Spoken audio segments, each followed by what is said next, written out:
Subhanallah, tes.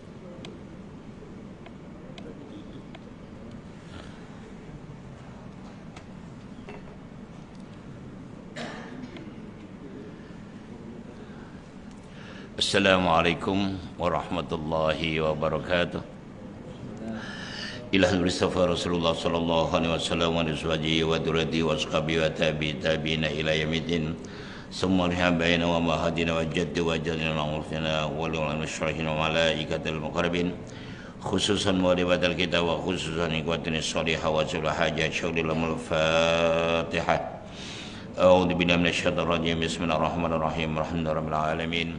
Arrahmanir rahim. Maliki yaumiddin. Iyyaka na'budu wa iyyaka nasta'in. Ihdinas siratal mustaqim. Siratal ladzina an'amta 'alaihim ghairil maghdubi 'alaihim waladdallin. Amin. Summa rahim kubur minal minatul muslimat min masyaril gharabiha khususan ila abaina wa abaikum syaurilul Fatihah. A'udzu billahi minasyaitonir rajim. Bismillahirrahmanirrahim. Alhamdulillahirabbil alamin. Arrahmanir rahim. Maliki yaumiddin. Iyyaka na'budu wa iyyaka nasta'in. Ihdinas siratal mustaqim. Siratal ladzina an'amta 'alaihim ghairil maghdubi 'alaihim waladdallin. Amin.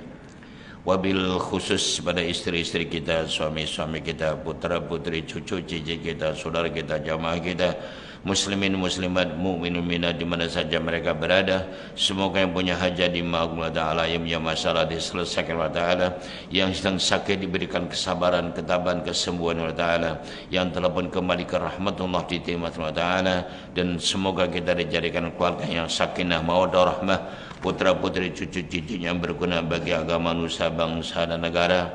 Dan kita doakan juga saudara kita yang berada di Palestina, mudah diberi kemenangan oleh Allah perjuangannya, yang mereka yang telah gugur dan yang terkorban menjadikan syuhada di Allah Ta'ala, dan segera Allah akan menghancurkan Zionis Yahudi yang telah tidak ada peri kemanusiaan dan sabar kepada orang-orang Islam yang di Palestina. Allahumma izal Islam wal muslimin, Allahumma ansur ikhwanal muslimin wal muslimin wal jahilin fil Palestin. Allahumma sabbit imanahum wa anzil sakinata fi qulubihim wa wahid sufufahum. Allahumma salli ala sayyidina Muhammad wa ashhidus salimina bil zalimin warhamna bi rahmatika ya arhamar rahimin. Bismillahirrahmanirrahim. Alhamdulillahirabbil alamin wa bihi nasta'in ala din. Wassalatu wassalamu ala asyrafil anbiya'i wal mursalin wa ala alihi ajmain. Amma ba'du. Al-Mukarramun para ustaz, tuan guru, tuan imam yang berbahagia, tuan pengurusi surau dan saudara dengan kuasanya, datuk datin muslimin muslimat, tuan dan puan yang dimuliakan Allah SWT. Syukur alhamdulillah, pagi yang berbahagia ini kita dapat bersua kembali untuk bersama-sama mensyukuri nikmat Allah Ta'ala kerana kita masih diberi kesempatan untuk menambahkan investment kita melalui Masjid Taklim. Dan hari ini bermula buku baru, dan sekaliannya tajuknya adalah 40 hadis jalan ke surga, ya. Ya, kita ada hatam pada buku kitab, ganti buku baru. Baik, kita teruskan saja, kita ambil mukadimah penyusun saja, kita baca sedikit. Intipati biasanya penyusun yang mempunyai maksud tertentu dan kita hormati. Kita baca, ya, kita tulis tarikh di situ. Kita bermula sekarang ini 5 November ya. 5 November 2023. Baik. Bismillahirrahmanirrahim. Alhamdulillahirabbil alamin. Wassalatu wassalamu ala sayyidina Muhammadin khatimil anbiya'i wal mursalin wa ala alihi washabihi ajmain. Amma ba'du. Dunia diciptakan oleh Allah SWT sebagai tempat untuk beramal. Akhirat pula sebagai tempat menuai hasil dan mendapat pembalasan. Jika di dunia kita beramal soleh, maka kita akan dikurniakan surga, yaitu tempat yang dipenuhi dengan ketenangan, kebahagiaan, keseronokan, kelazatan, dan pelbagai nikmat lagi. Namun, jika sewaktu di dunia manusia melakukan maksiat dan tidak bertaubat dari Allah SWT, maka Allah akan sediakan untuk mereka neraka yang merupakan tempat yang dipenuhi dengan kesengsaraan dan pelbagai siksaan yang amat dahsyat. Untuk sampai ke neraka amat mudah, karena ia dihiasi dengan perkara-perkara yang bersesuaian dengan kemauan nafsu dan tidak perlu menjaga pantang larang, halal dan haram, dosa dan pahala. Sementara untuk sampai ke surga pula sangatlah susah. Di dunia perlulah taat dan mematuhi syariat Allah. Di akhirat pula semua yang ingin ke surga mesti melintasi titian Shiratal Mustaqim yang dipasang di atas api neraka. Ia lebih nipis daripada rambut dan lebih tajam daripada mata pedang.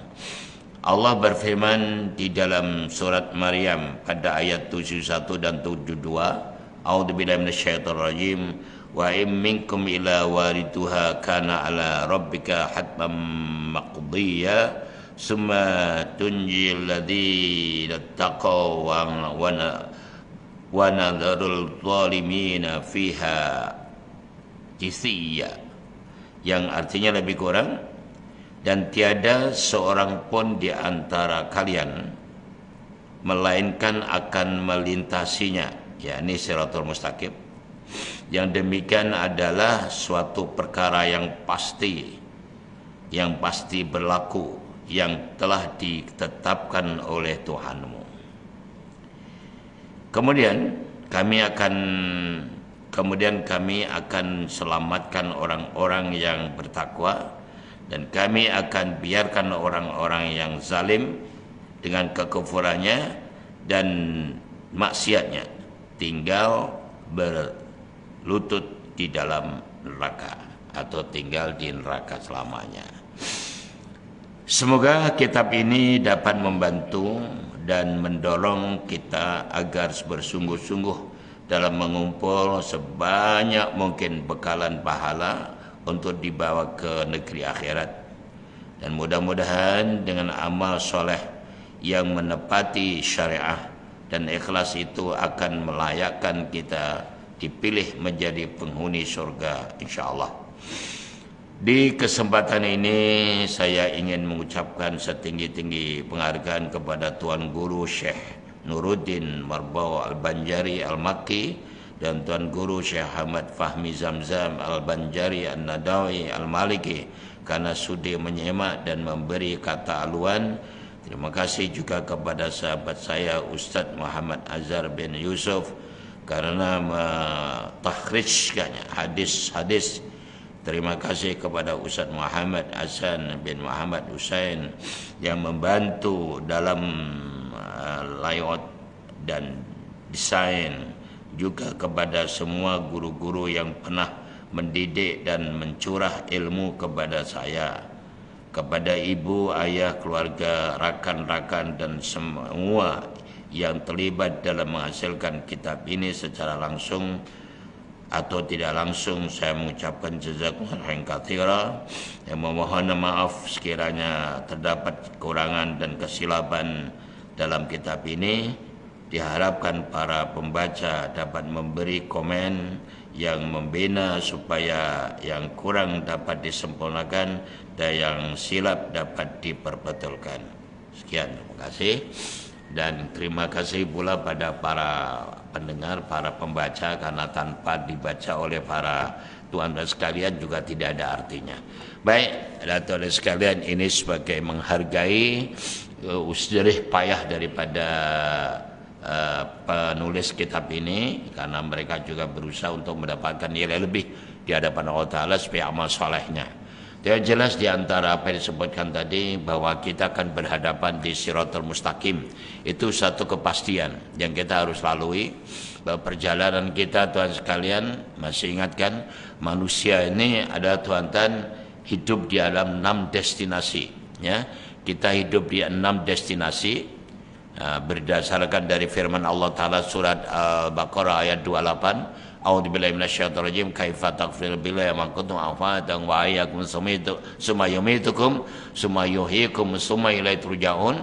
Ini diartikan para alim ulama yang muktabar bahwa kita hidup ini tidak pernah mati, ya. Kita hanya berpindah destinasi, berpindah tempat. Ini harus kita pahami supaya setiap tempat yang kita lalui ada nilai yang tersendiri. Baik, saya ulangi secara singkat saja. Kehidupan pertama kita adalah di Lauhil Mahfuz. Kita pernah hidup namanya di Lauhil Mahfuz.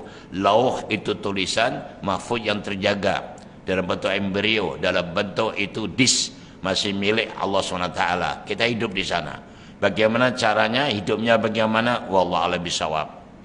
Daripada Lauhil Mahfuz pindah ke destinasi yang kedua, yaitu alam kandungan. Apabila ibu bapak kita bernikah, berkawin, atas perkawinannya menjadilah, ya, kita ruh kita hidup dan pindah daripada Lauhil Mahfuz ke alam kandungan. Itu dibatasi umurnya sekitar 8 hingga 10 bulan. Kita berada di kandungan. Dari alam kandungan akan berpindah yang ketiga di alam dunia. Nah sekarang ini tuan-tuan kita di destinasi ketiga, alam yang ketiga, alam dunia. Dan di dunia inilah tempat segala-galanya yang disebut tadi, tempat untuk beramal, tempat untuk investment, tempat untuk melakukan apa saja. Akhirat itu tidak ada apa-apa. Akhirat hanya balasan untuk mengambil hasil saja.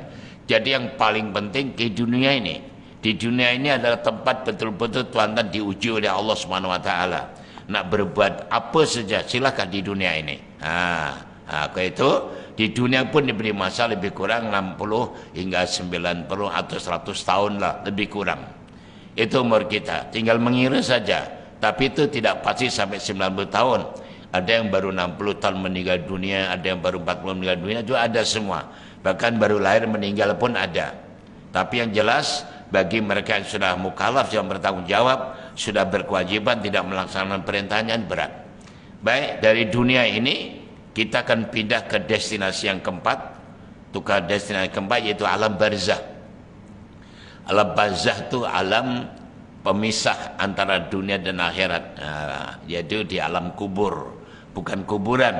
Kalau kuburan itu tempatnya tulang-tulang kita, tapi alam tersendiri, alam barzah, alam kubur. Hati-hati tuan sekalian, itu lebih lama daripada alam dunia. Dan di situ sudah dimulai soalan-soalan dan balasan-balasan apa yang kita lakukan, atau disebut alam akhirat kecil, ya. Itu di alam barzah, itu sudah mulai alam akhirat. Dari alam barzah kita akan pindah yang keenam, yaitu di alam mahsyar, di padang mahsyar. Di padang mahsyar itulah kita akan mendapat satu pengadilan dari Allah Subhanahu Wa Taala. Ada mahkamah Rabbun Jalil. Kalau tuan punya buku 40 hadis penawar hati, tatkala masing-masing akan diadili oleh Allah, masing-masing, bukan rombongan, bukan jamaah, masing-masing bertanggung jawab atas apa yang dilakukannya. Dia tidak mampu tuan sekalian, kalau suatu saat dia ada mahkamah begini ini, tahunya melihat sebelah kanan, tujuannya kok ada teman-teman dulu yang suka teriak-teriak, yang suka wah ini yang sokong ini, kok tengok tak ada tuan-tuan. Yang ada tumpukan amal soleh, amal yang dilakukan dulu di dunia, amal soleh menumpuk panjang. Itu. Kemudian tengok pula sebelah kiri, kok ada teman juga, yang teman ini teriak-teriak dulu sebagainya. Ada yang konon ini yang berpangkat-pangkat ini semua, ada ke? So tak ada juga. Yang ada apa? Tumpukan amal jahatnya ditumpuk di situ. Tinggal banyak mana? Banyak amal baik atau amal tidak baik. Dan kalau menengok sikit saja tuan sekalian, di depan tu terbentang luas saujana mata memandang neraka jahanam. Neraka tuan sekalian. Jauh di sana baru surga. Yang harus melalui ini Siratal Mustaqim. Siratal Mustaqim, jembatan yang dikatakan itu lebih halus daripada pedang, rambut pinorop itu lebih tajam lagi tuan sekalian. Dan kita mesti berjalan, perjalanannya 1000 tahun naik, 1000 tahun turun, 1000 tahun lurus, baru go to paradise. Coba bayangkan, betapa beratnya tuan sekalian. Ini tidak ada manusia pun yang bisa menolong ketika itu. Sudah tidak ada peguam. Mereka yang mengakap anak bantulah, yang ini itu peguam, semua bohong semua. Yang Tuhan harus bertanggung jawab atas apa yang Tuhan lakukan.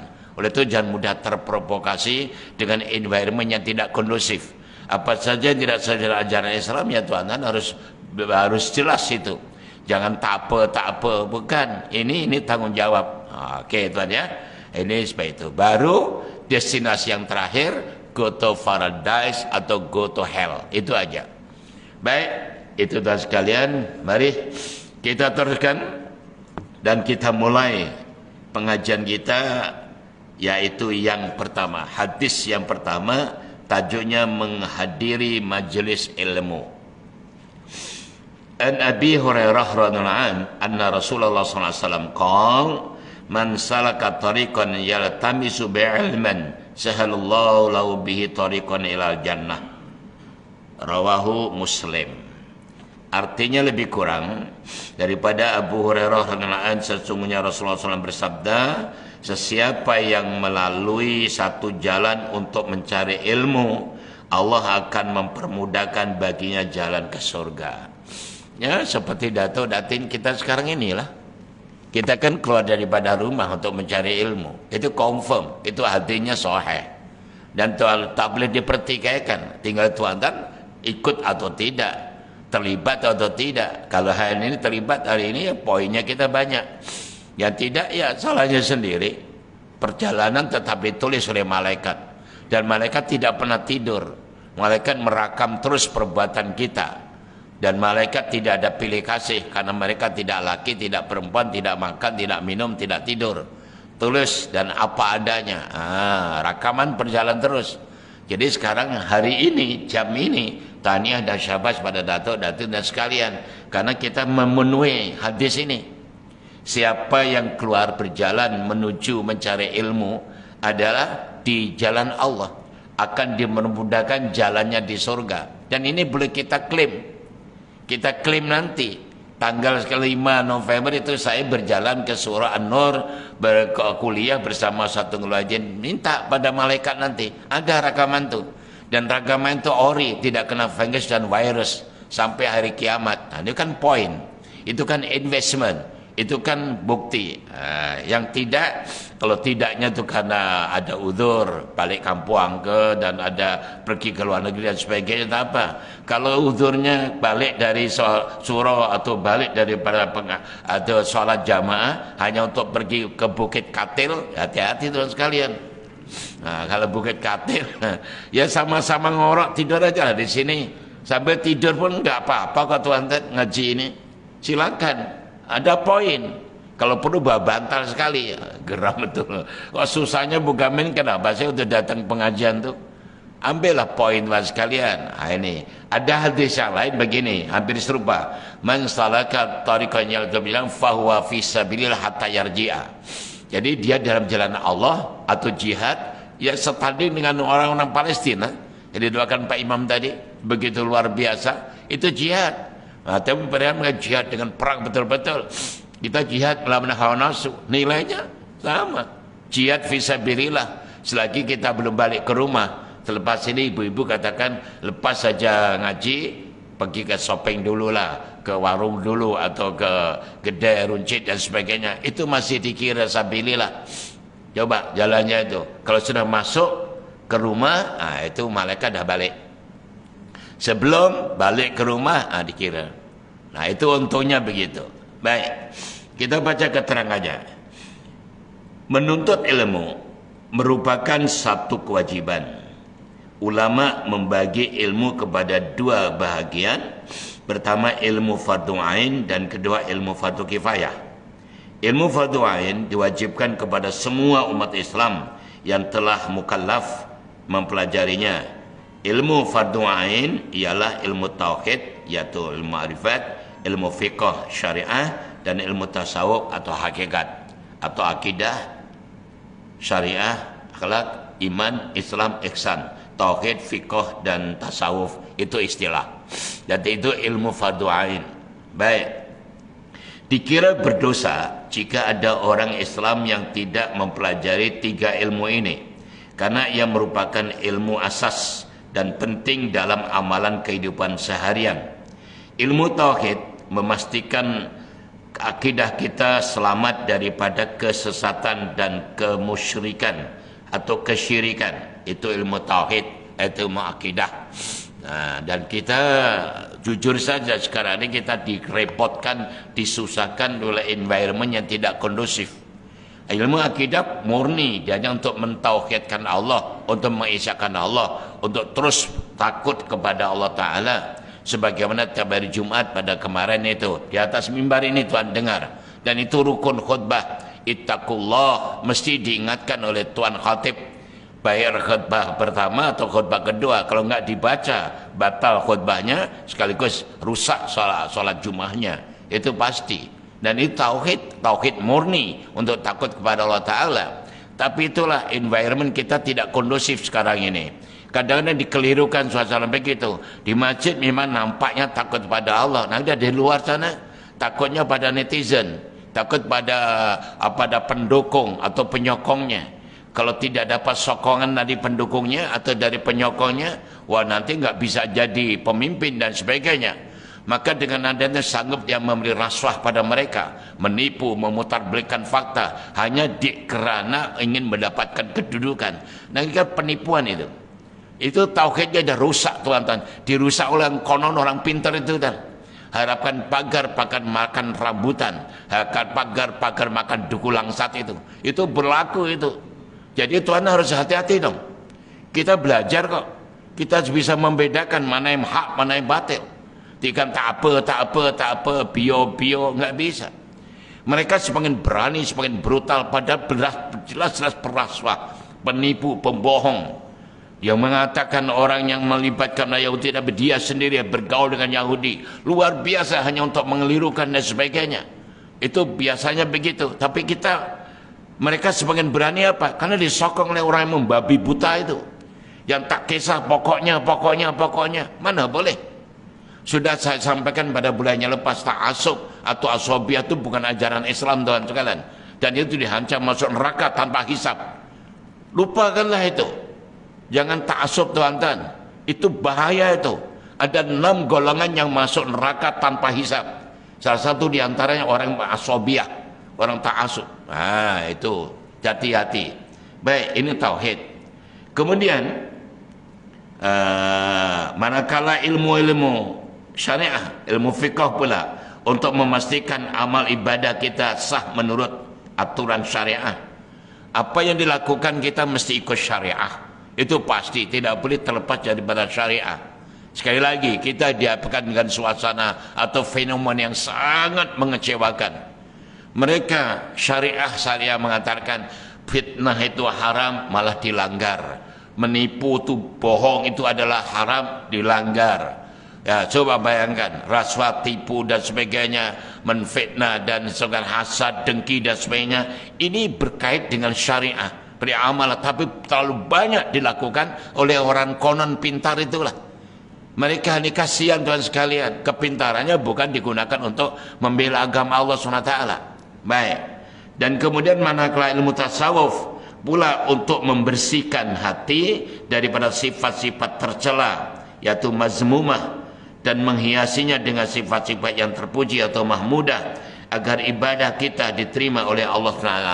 Lengkap Islam tu, akidahnya benar, syariah benar, tasawufnya, akhlaknya benar. Akhlaknya, tuan sekalian, kita sangat bertuah karena orang Islam ini Allah SWT sendiri telah menurunkan firman-Nya atau undang-undang, law-nya, undang-undangnya diturunkan langsung dalam bentuk firman, dalam bentuk kitab suci. Itu langsung daripada Allah. Dan kemudian untuk menerjemahkan firman Allah itu, untuk menerjemahkan, mengaplikasikan bagaimana melaksanakannya, diutuslah seorang utusan, seorang nabi, seorang rasul. So kurang apa lagi? Tinggal follow saja. Tapi ini kita banyak orang keliru, bukan Allah dan Rasul yang diikuti. Ini konon pemimpin ini. Ini apa kano ni? Siapa mereka? Dan sebagainya. Dan ini banyak berlaku di dunia ini. sehingga porak-poranda nggak karu-karuan. Kononnya kembali pada Quran dan Sunnah, itu ucapannya, tapi perbuatannya waliyadzubillah, naudzubillah min dzalik. Akhlak-akhlak Rasul yang diterjemahkan oleh Rasul dihilangkan sendiri. Yang Nabi itu santun, Masya Allah, pemaaf, ya Allah yang Karim. Sekali kita sebutkan, hampir semua ustaz menceritakan, coba betapa sabarnya Nabi, dilempar kotoran, dilempar batu, bahkan ludah masih bisa memaafkan. Bayangkan waktu di Taif, Tuhan sekalian, sampai malaikat Jibril turun karena sedih, karena tak tahan kebiadaban masyarakat kita itu. Excuse pada Rasul, ya Rasul izinkan saya ganti penduduk barulah, sebosan dengan orang ini. Nabi malah mengatakan, biar kalau Jibril, mereka tidak tahu, bahkan mendoakan Allah mahdi qaumi fa innahum la ya'lamun. Coba, itulah watak, itulah sikap, itu akhlak Rasulullah. Ya Allah, tunjukkan kaumku karena mereka tidak tahu. Akhirnya masuk Islam, kan begitu. Diludah pun yang ludah akhirnya masuk Islam. Kita ini tuan-tuan, bukan kalau masuk surau ngaji ini bukan dilempar batu, dilempar karipap, dilempar lontong, dilempar nasi lemak. Masya Allah, luar biasa. Itu pun tak tertarik pun. Tapi kalau berdoa, ya Allah, masukkan surgamu, surga mbahmu itu, surga nenek, saya naik dewe aja. Pikirlah tuan-tuan, sesuai enggak? Aku minta pada Allah ini sesuai enggak dengan apa yang aku lakukan, kan gitu.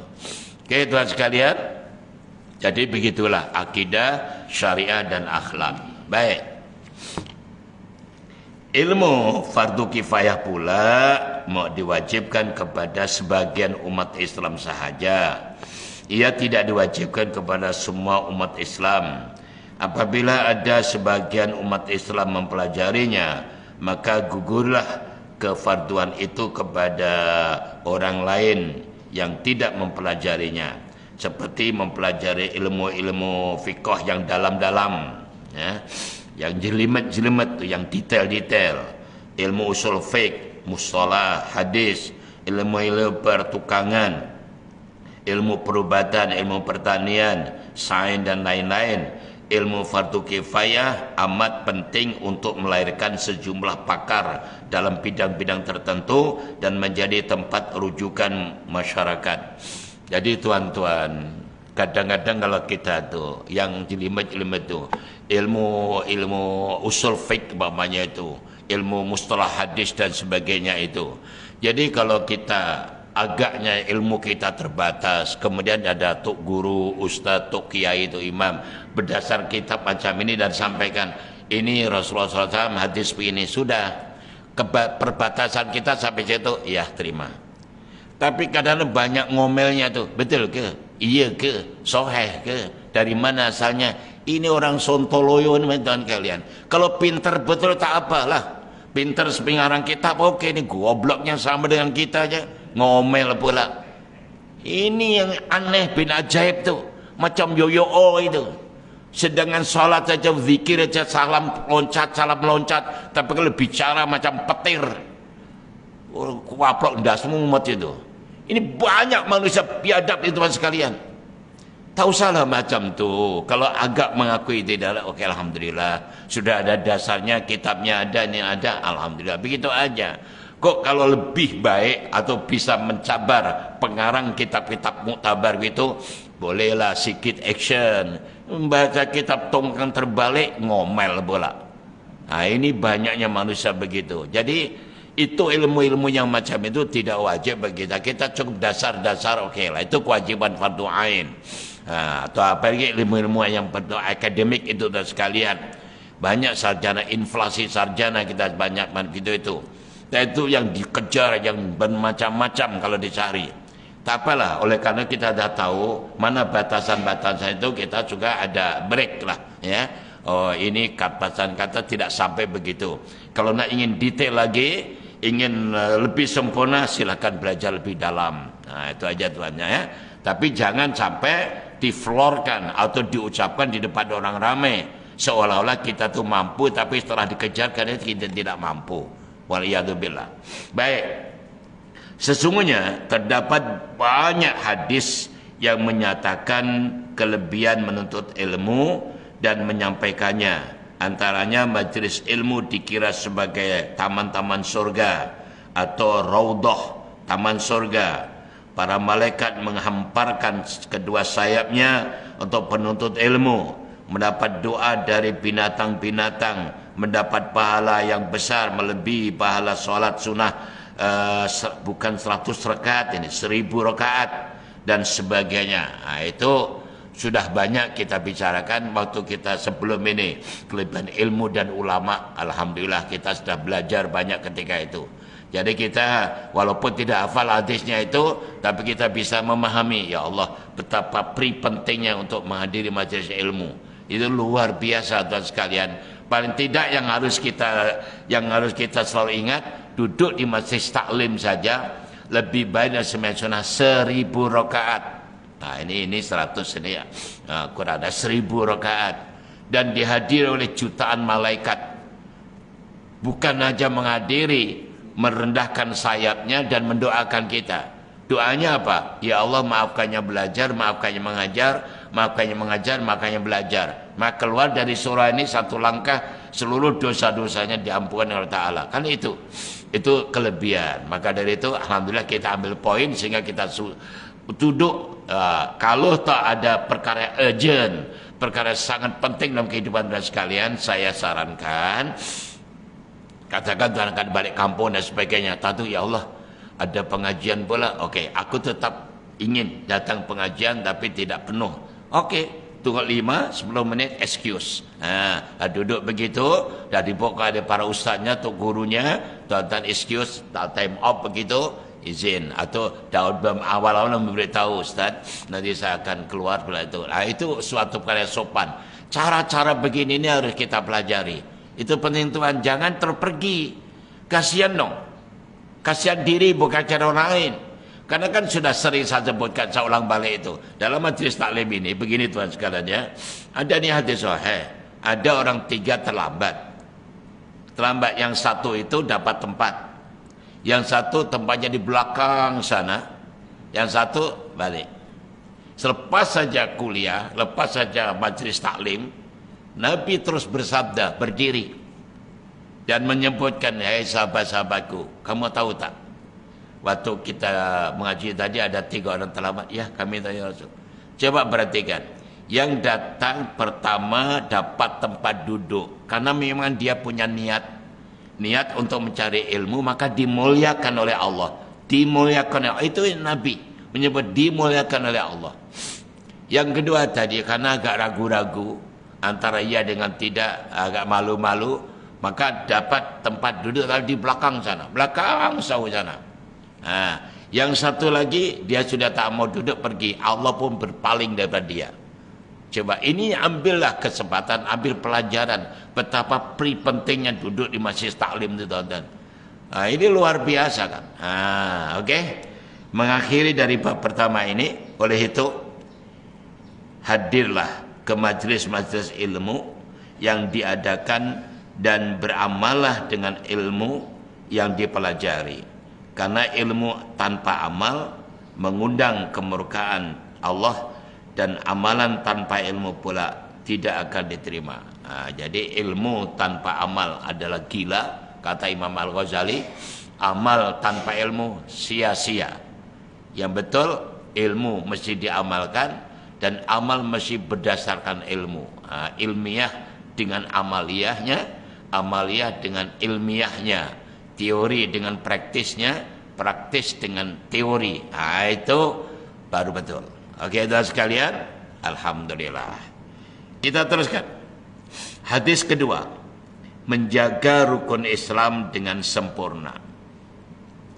An Abi Hurairah radhiyallahu anhu, anna Arabiyan ata Nabiy sallallahu alaihi wasallam faqal, ya Rasulullah, dulluni ala amalin idza amiltuhu dakhaltul jannah. Qala na'budullaha la tusyrik bi syai'a wa tuqimus shalah wa tu'tiz zakah al-mafruḍah wa tasumu Ramadan. Qala walladhi nafsi biyadihi la azidu ala hadha. Falamma walla qala Nabi sallallahu alaihi wasallam man sarrahu ay yangdura ila rajulin min ahlil jannah fayangdur ila hadha. Muttafaqun alaih. Artinya lebih kurang daripada Abu Hurairah radhiyallahu anhu, sesungguhnya seorang Arab Badui. Di sini Badui ini diartikan orang gunung lah tuannya, orang gunung-gunung itu yang tahu kan. Orang Arab kalau gunung dia kerjanya hanya membela kambing, membela unta, itu aja lah.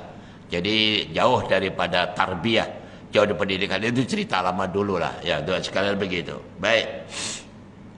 Datang bertemu Rasulullah SAW lalu berkata, ya Rasulullah, tunjukkan kepadaku satu amalan yang apabila aku melakukannya, aku akan dapat masuk ke dalam surga. Baginda bersabda, itu hebatnya Nabi. Nabi bukan suka marah, bukan apa-apa, terus langsung dilayan. Itu hebatnya. Itu salah satu sifat Rasulullah SAW. Ya, boleh bergantung. Bukan, ini siapa? Duduklah. Tak ada macam tu. Jawab, bayangkan. Itu Nabi. Masya Allah. Baik. Beliau bersabda, artinya lebih kurang, hendaklah kamu menyembah Allah dan tidak mensyirikkannya, tidak menyekutukannya dengan sesuatu. Mendirikan solat, menunaikan zakat yang difardukan, dan berpuasa pada bulan Ramadan. Badui itu berkata, demi diriku, di dalam kekuasaannya, aku tidak akan menambah, yakni ibadah sunnah di atas perkara yang disebut oleh Rasulullah SAW ini. Setelah beliau berpaling, baginda bersabda, artinya orang itu dah cukup, balik. Nabi mengingatkan, sesiapa yang ingin melihat seorang lelaki dari kalangan ahli surga, maka lihatlah orang ini. Masya Allah. Ya, patasnya seorang badui, seorang kampung, minta petunjuk Rasulullah SAW bagaimana amalan masuk surga. Hanya di sebuah rukun Islam dilakukan. Itu kewajiban itu aja. Dan dia malah bersumpah, orang kampung, batasannya begitu, orang gunung. Ya sudah, ya Rasul, aku nak lakukan ini, tidak ada yang lain. Ini aja aku lakukan. Ini kejujuran itu. Nah, jujurnya itu karena dia tahunya begitu. Tidak akan ditambah sunah-sunah dan sebagainya itu, karena diajarkan itu terus oke, aku nak lakukan begitu. Ya, akhirnya lebih mengapresiasi. Coba bayangkan di hadapan sahabat-sahabat, kalau kamu ingin tahu tengok salah satu ahli surga, ya dia itulah. Luar biasa. Baik, oke, kita baca keterangannya. Soalan merupakan anak kunci ilmu. Para sahabat sentiasa bertanya kepada Rasulullah SAW kemuskilan yang mereka hadapi. Sesungguhnya orang yang malu bertanya tidak akan memperoleh ilmu. Dan jika dikaji soalan-soalan sahabat kepada Rasulullah SAW, kita dapati soalan mereka sentiasa berkisar tentang perkara-perkara penting dan besar sahaja. Tidak ada soalan-soalan yang main-main, yaitu loya bulu lah kali gitu. Mereka bertanya tentang cara untuk mudah ke surga, amalan yang menjauhkan diri daripada neraka, amalan yang menyebabkan dikasihi Allah dan manusia, hukum hakam dan sebagainya. Ada poin-poin yang terpenting lah Tuhan sekalian, begitulah ya adab-adab daripada sahabat-sahabat ketika itu. Sebagai jawaban kepada soalan Arab Badui di atas, baginda sallallahu alaihi wasallam menjelaskan bahkan untuk memasuki surga setiap manusia mestilah memastikan dirinya berpaksikan akidah yang sahih dan tidak mensyirikkan Allah dengan sesuatu. Mestilah menjaga rukun Islam dengan sempurna dan mengerjakan amalan dengan hati yang ikhlas. Dan rukun Islam, walaupun di sini dia sebut masalah haji, tapi kita kena belajar dalam tempat lain. Rukun Islam yang sudah kita pasti kita tahu sejak dari kecil lagi, syahadat, sholat, zakat, puasa dan haji, itu rukun. Nah, itu mesti dilakukan betul. Namun masih ada, kalau diperinci-perinci di antara rukun-rukun Islam 5 itu, kita coba halusi lagi. Rukun Islam yang 5 ini, syahadat, itu datuk, datin dan sekalian, kewajiban mengucapkannya hanya seumur hidup sekali. Sudah cukup mengucapkan 2 kalimat syahadat, sekali cukup. Itu enaknya seorang Islam tuh. Dan baru-baru ini kalau tuan-tuan tengok video atau YouTube dan sebagainya di Perancis tuan sekalian, karena wah, ada ribuan orang mengucap syahadat secara massal, secara rame-rame begitu sekalian. Itulah Allah SWT menghidupkan Islam itu. Di mana teman-teman Palestina dihancurkan dan semacam itu dari sebelah negeri lain, berbondong-bondong masuk Islam dan sebagainya. Itulah kehidupan. Jadi Islam itu adalah milik Allah SWT. Allah bisa menjadikan tempat-tempat Islam yang macam ini. Ya, jangan usah bingung seperti itu aja. Allah Azzza Islam muslimin, sebetulnya itu. Ya Allah, selamatkan orang Islam dan orang muslimin. Sudah, itu urusan Allah Taala, bukan urusan kita sekalian. Jangan sampai mengatakan kenapa doa-doakan orang Palestina. Dia salahnya sendiri. Sudah negara kecil, tak punya senjata, menyerang pula. Nah, ini orang-orang pecundang itu sekalian. Jangan dengar orang macam itu, provokator-provokator ini. Sebagai orang Islam, kita bersaudara dan kita mendoakan, titik. Apa yang kita doakan terserah, mau bahasa apapun juga. Kan askar Allah itu banyak tuan sekalian.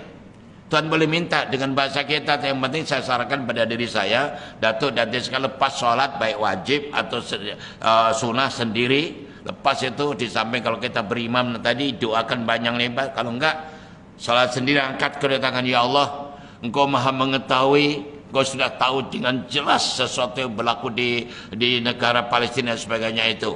Tolong ya Allah, minta hantarkan senjata atau askarmu ya Allah, berupa gempa bumi. Boleh Tuhan sekalian, minta didatangkan hujan lebat, angin, atau punting beliung, silakan. Didatangkan tsunami, silakan. Datangkan ya Allah binatang-binatang, baik itu belalang atau ular atau kalajengking atau apa saja. Atau datangkan ya Allah, mereka itu adalah api. Silakanlah.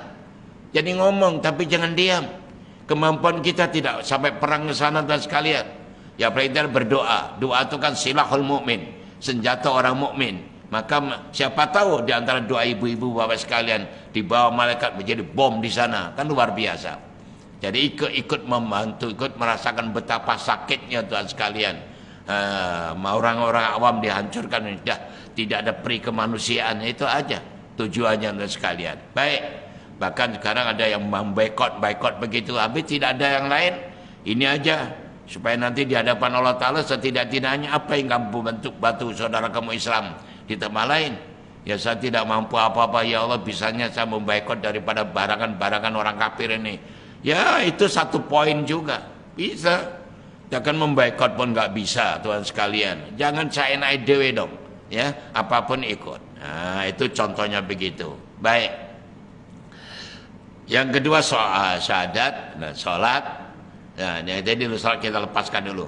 Zakat tuan-tuan hanya seumur setahun satu kali. Itu pun ada syarat dan terma. Masih orang yang kaya, cukup haul dan ada syarat-syaratnya. Puasa itu juga setahun satu kali. Dalam saat 12 bulan hanya 1 bulan saja. Itu pun kalau tidak sakit atau uzur. Kalau uzur boleh ganti yang lain. Dan ibadah haji seumur hidup sekali. Itu pun ada syarat dan terma, mesti orang kaya. Dan yang hari-hari hanya sholat. Hanya sholat Tuhan. Dan sholat itu tidak ada alasan. Kaya ke, miskin ke, penat ke, sakit ke orang bandar ke, orang kampung ke, apapun juga tidak boleh meninggalkan. Yang hari-hari hanya sholat. Nah ini kalau kita jaga sudah beres Tuhan sekalian. Nah, cuman oleh karena alhamdulillah kita selalu belajar, menambah ilmu, akhirnya kita menambahkan ilmu-ilmu yang lain, amalan-amalan yang lain. Tapi kalau menurut dari ini, apabila kita ada melakukan yang wajib saja, sudah tidak ahli surga. Ya, ada sekalian, tambahan itu adalah tergantung pada kita masing-masing. Namun oleh karena kita sebagai manusia yang suka ingin lebih, aksesori yang lebih, maka saya ingatkan sekali lagi dalam melihat hukum syarak Tuhan sekalian. Contohnya ini hukumnya sunnah ya. Sunnah ini tuan-tuan jangan dilihat dari segi syariah atau syariah saja, hukum fiqh saja. Karena hukum fiqh menyebutkan sunnah itu bila dikerjakan dapat ganjaran, bila ditinggalkan tak apa. Nah, ini kadang-kadang membuat orang jadi sembrono, menjadi leka, menjadi take advantage dengan mengatakan sunnah saja tak apalah, tak buat tak apa pun, tak dosa pun. Ini kadang menjadi sembrono, menjadi orang-orang yang leka. Terus akhirnya tidak ada perbuatan, akhirnya stagnan. Sejak dulu keislamannya gitu aja. Tapi coba dirubah approach kita, mindset kita. Sunnah kita tengok dari hukum tasawuf, orang-orang sufi. Orang-orang sufi memandang sunnah itu diartikan dengan OT, overtime. Bila overtime itu tambahan. Siapapun juga orang mau tambahan, tuan-tuan. Sudahlah tuan gaji berapa saja, kalau ada tambahan mau cari tambahan itu. Rumah sehebat nak tambahan, kereta nak tambahan, aksesori gitulah tuan sekalian. Begitu di dalam ibadah ada tambahan-tambahan. Jadi oleh karena itu kalau sunnah bagi orang sufi dikejar tuan-tuan, karena overtime. Overtime ini kita tahu, teman kita kerja di kilang hari-hari mendapat gaji 100. Tahu kalau OT bisa 200, bisa 300. Nah, tambahan itu yang menarik. Begitulah tuan sekalian. Jadi saya sarankan pada diri saya sendiri, Datuk sekalian, begitulah. Kita tambah dengan keyakinan bahwa yang kita lakukan ini sebagai satu tambahan kita. Dan Allah tidak pernah ingkar janji. Apa yang kita lakukan mesti dibalas. Jelas kok ayatnya. فَمَنْ يَعْمَلْ مِثْقَالَ ذَرَّةٍ خَيْرًا يَرَهُ وَمَنْ يَعْمَلْ مِثْقَالَ ذَرَّةٍ شَرًّا يَرَهُ. Jelas itu. Siapa berbuat baik walaupun sebesar molekul, Allah akan tunjukkan, juga Allah balas. Begitu juga siapa berbuat jahat walaupun sebesar molekul, Allah juga tambah. Jadi kaidah ini, ayat ini jadikan satu dasar yang jelas supaya kita jadi rajin untuk menambahkan amalan kita. Wallahu a'lam bishawab. Baik, sebagai jawaban tadi, seolah balik Nabi SAW di atas baginda menjelaskan bahwa untuk memasuki surga setiap manusia mestilah memastikan dirinya berpaksikan akidah yang sahih dan tidak mensyirikkan Allah dengan sesuatu, mestilah menjaga rukun Islam dengan sempurna dan mengerjakan amalan dengan hati yang ikhlas. Itu poinnya akidah, syariah dan akhlak. Dalam hadis di atas tidak disebutkan tentang rukun Islam yang kelima, yaitu menunaikan haji. Karena ketika itu haji belum lagi difardukan. Baginda kemudiannya bersabda kepada para sahabat dengan wahyu yang diterimanya, bahwa lelaki yang bertanya itu di akhirat nanti merupakan ahli surga. Kerana walaupun beliau menumpukan ibadah yang wajib sahaja dan tidak mau menambah dengan ibadah yang sunnah, namun ibadah wajib itu dikerjakannya bersungguh-sungguh, penuh keikhlasan dan penuh kekhusyukan. Ibadah wajibnya benar-benar berkualiti, yakni 100%. Sementara kita pula perlulah menambah dengan ibadah-ibadah yang sunnah seperti solat sunnah, puasa sunnah, derma dan lain-lain. Tidak cukup dengan ibadah wajib sahaja, karena ibadah wajib yang kita lakukan sangat banyak kekurangannya, tidak ikhlas sepenuhnya dan tidak khusyuk sepenuhnya. Dengan melakukan ibadah-ibadah sunnah sebagai tambahan, maka ibadah sunnah itu dapat menampung kekurangan pada ibadah yang wajib. Jadi alhamdulillah bagi Datuk, Datin, tuan dan sekalian yang sudah berpengalaman, belajar dengan pelbagai para ustaz, para guru, akhirnya akan mendapatkan tambahan-tambahan ilmu, dan tambahan-tambahan itulah kita aplikasikan, kita laksanakan, yang kita tahu apa saja yang kita lakukan akan mendapatkan poin daripada Allah Ta'ala. Itu aja. Jadi perbedaan antara orang yang mengerti, tidak mengerti itu jauh. Sebagaimana Allah berfirman, hal yastawil ladina ya'lamuna wal ladina la ya'lamun. Adakah sama orang mengerti tidak mengerti? Ya, tidak. Ya, dan ayat lain, a'udzubillahi minasyaitonir rajim, yarfa'il ladina amanu minkum wal ladina utul ilma darajat. Jadi Allah akan mengangkat beberapa derajat di antara kalian atas dua sebab, iman dan ilmu. Iman dan ilmu. Dan ini kita mesti harus berusaha mempertingkatkan iman. Kualiti iman kita tingkatkan, kualiti ilmu kita tingkatkan. Confirm Allah akan mengangkat beberapa derajat. Ini kaidahnya. Jadi dua dasar ini dari Allah SWT. Jadi apa terjadi, kita mesti mempertingkatkan keimanan kita. Karena iman itu ya yazid wa yanqus. Iman itu kadang naik, kadang turun. Itu jelas. Rasulullah menyebutnya al-iman yazid wa yanqus. Jadi bagaimana supaya iman yazid, tambah terus? Ya, salah satu di antara saranan daripada ulama sufi, kalau iman kita mau naik yazid, pertama mesti berilmu. Mesti berilmu. Bagaimana? Nanti dulu. Iman supaya tambah mesti beramal soleh. Oke. Beramal soleh. Tapi untuk mendapatkan amal soleh mesti berdasarkan ilmu. Dan sekali lagi, untuk mendapatkan ilmu, Asy-Syahid Hasan Al-Banna menyebutkan, untuk mendapatkan ilmu ada 3 sumber yang datuk datin tuan kan harus mencarinya. 3 sumber itu apa? Pertama mesti berguru. Tuhan dan mas sekalian harus rajin berguru. Sama ada datang pada tuk guru atau mendatangkan guru, itu teknik saja, terserah. Yang kedua harus rajin membaca, dan bacaan yang akurat, bacaan yang pasti benar, tidak ada pernah salah, yaitu Al-Quran. Syabas dan tanya pada datuk datin mas sekalian ahli baca Quran. Quran itu dan indahnya, kan itu mukjizat. Kita tak paham, karena itu bukan bahasa kita. Kita baca saja nanti, ada efek yang luar biasa pada jiwa kita. Sentuhan langsung kepada jiwa. Tak pasal-pasal dengan ahli baca Quran tu sekarang. Hati itu tentram. Macam masalah tu, problem, solve problem tu selesai aja.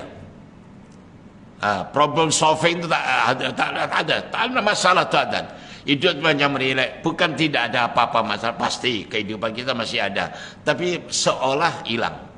Ini pengaruh Quran tuan-tuan. Luar biasa. Apalagi kalau kita bisa memahami maknanya. Tidak paham saja kita baca saja. Quran itu bisa mempengaruhi. Bisa mempengaruhi. Karena Rasulullah bersabda, Quran itu akan memberi syafaat kepada pembacanya. Akan memberi syafaat kepada pembacanya. Baik membaca di dunia, apalagi di akhirat nanti. Di dunia pun akan dapat syafaat. Maka dari itu saya ulang balik, Quran itu kalau dibaca 1 huruf saja, kalau Tuhan baca dalam sholat, apapun jenis sholat, wajib atau sholat sunnah, jamaah atau sendiri, 1 huruf 100 kali ganda, poin.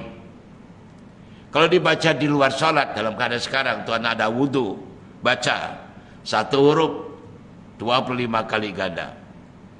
Dan kalau dibaca di luar sholat, di kanan batal, baca Quran 1 huruf 10 kali ganda. Coba, alangkah bahagianya, alangkah untungnya orang selalu baca Quran. Nah, itu bisa tuan sekalian mendapatkan ilmu. Karena lagi ilmu laduni, ilmu langsung dari Allah SWT. Rasulullah SAW dikenali tidak bisa baca dan menulis. Tapi Sayyidina Aisyah menyebutkan, kalau kamu ingin tahu Quran hidup, ya Rasulullah itu. Rasulullah itu Quran hidup. Apa yang dilakukan Nabi tidak terlepas dari Al-Quran. Nah, kita follow lah begitu. Dan yang ketiga, untuk mendapatkan ilmu banyak bergaul. Pergaulan yang baik, pergaulan dengan orang-orang alim ulama, para ahli ibadah, itu jelas. Itu akan dapat mempengaruhi untuk kita lebih dekat pada Allah Ta'ala. Jangan bergaul dengan orang yang tidak baik. Baik tidak baik bagaimana? Allah yang berfirman.